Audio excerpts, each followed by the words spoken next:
has no plan to protect anybody from prosecution. The Ivorians and the International Criminal Court signed a judicial cooperation agreement. It states Ivorian justice will investigate economic crimes and crimes against the state, while the International Criminal Court will try crimes against humanity and war crimes.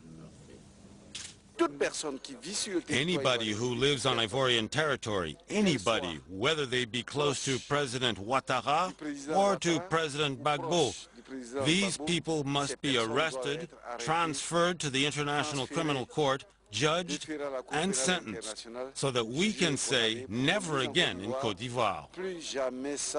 One region the ICC delegation will visit is the West, where at least 3,000 people were killed during the rebel offensive. Victims and witnesses have until July 16th to petition the ICC prosecutor.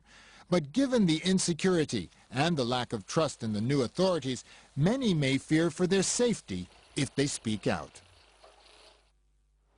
The Democratic Republic of Congo is gearing up for the forthcoming presidential poll.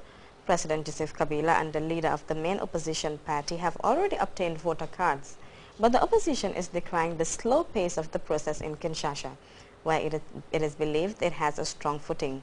The Electoral Commission has 8 days to convince millions of unregistered prospective voters to come forward and register. We have details in this report.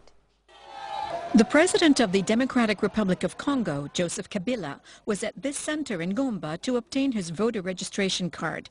His fingerprints and photos were taken, and a few minutes later he was in possession of the precious card that would allow him to vote and run in November's presidential election. Opposition leader Etienne Tshisekedi also underwent the same formalities. The people must understand that we have all decided, through this gesture, to participate in the 2011 election, so everyone must register. Getting on the list of registered voters is a slow process full of problems. Of the 8 million residents in the capital, Kinshasa, only 2.5 million are registered, whereas 3 million were registered in 2005. The opposition Congo Liberation Movement, the MLC, says the number of registered voters here is vital. Kinshasa is the MLC's city. Here, the head of our party won 70% of the vote in the second round when he ran against the president who is currently in office. In a bid to counter criticism, the Electoral Commission has launched a voter registration campaign and called on political parties and the civil society to participate. But the Electoral Commission does not intend to delay the election. If by July 5th there are long lines of people without their voter registration card, we will consider delaying the election. But if the bureaux are empty like they are today, why do so? There are fewer than 8 days remaining to convince millions of Congolese to register. For the Electoral Commission, the challenge is accomplishing this without postponing the election. Efforts by the lawyer acting on behalf of the family of the slain former Burkinabe military leader Thomas Sankara to file a lawsuit against those allegedly responsible for the killing of the charismatic soldier have received a boost from French lawmakers. Sankara, who led a coup in 1983, was murdered in 1987 in a counter-coup. Thomas Sankara was highly regarded by his countrymen and is said to be among those who gave the country its current name, Burkina Faso. Let's look at this report for more on that. The very popular Thomas Sankara was for many people in Burkina Faso the man who would help Africa shape its own destiny. The captain in the Upper Volta former French colony who seized power in a coup in 1983 and was among those responsible for changing the country's name to Burkina Faso was killed in October 1987. The file on his death is still open. The lawyer for the Sankara family, Benouende Sankara, first petitioned for an investigation back in 1997, but the civilian court decided against it. It said the affair was a military matter and could only be handled upon request by the defense minister. Unfortunately, we deal with high-level impunity here because the state and certain high-level officials were involved in the killing of Sankara. The courts work alongside the regime here and are not fair. So it's difficult in Burkina Faso for the law to be respected. After facing judicial complications and stalling in Burkina Faso, the lawyer Sankara has gone to seek help from the French Parliament.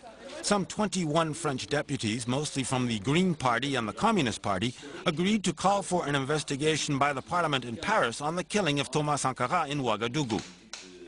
The request has little chance of being granted, but Green Party heavyweight Noël Mamère says this is about cleaning out a very ugly file in France's colonial history.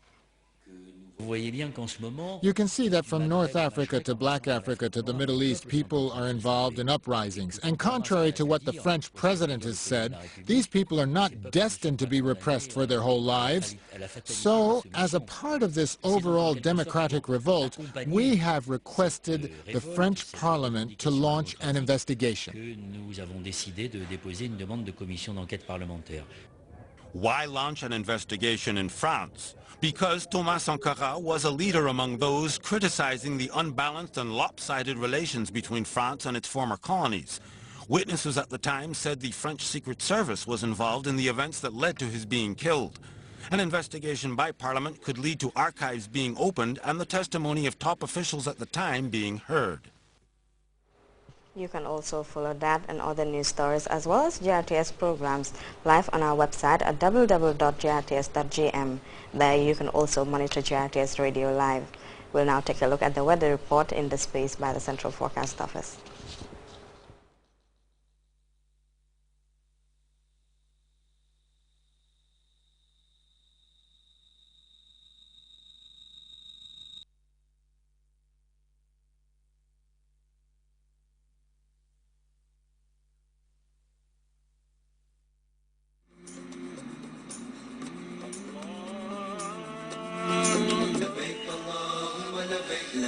Oh yes, you can drive your way there with the Elton to Mecca Japale Kafo promo. The Hajj is possible. Stay loyal or become a member of the Elton Japale Kafo today and enjoy the double take. Because every time you fill your tank at any of our Elton stations, you get a chance to be in our monthly raffle draw. To take home lots of goodies like gallons of oil, bags of rice, bags of sugar, vehicle accessories, and much more. Plus a chance to become the lucky winner of the Elton to Mecca Japale Kafo fully paid Hajj expenses. Remember, it's a double take. Your single loyalty for the monthly draw and the Elton to Mecca Japale Kafo final draw to be held just before the Hajj. For more information, drop by any of our Elton station. Elton, a new vision of service.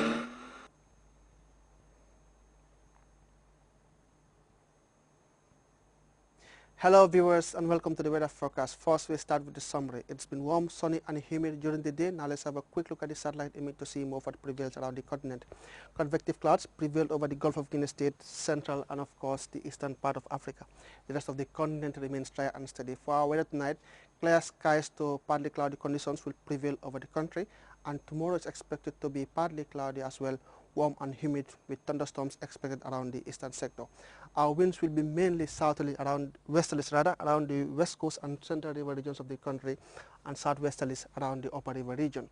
Our minimum temperatures will be 23 degrees Celsius over Banjul, Yundum and Kerawan, 24 degrees Celsius over Sibanor, Jinoy and Kaur, 25 degrees Celsius around the rest of the country. And our maximum temperatures will be 32 degrees Celsius over Banjul, 33 degrees Celsius over Yundum and Kerawan, 34 degrees Celsius over Sibanor, Jinoy and Kaur will record 35 degrees Celsius, Kuntaur, Janjambure, Basse and Fatoto will record 36 degrees Celsius. The sun will rise at 06:37 and will set at 19:39. Let's have a quick look at our city forecast and thank you for watching.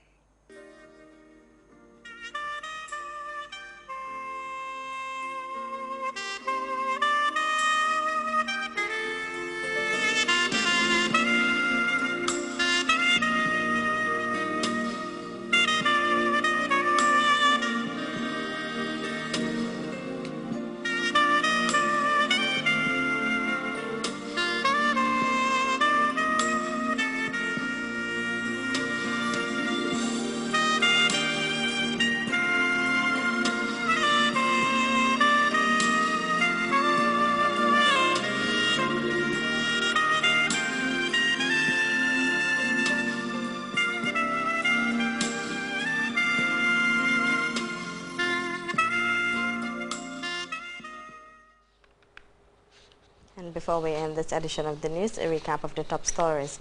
President Jammeh has joined fellow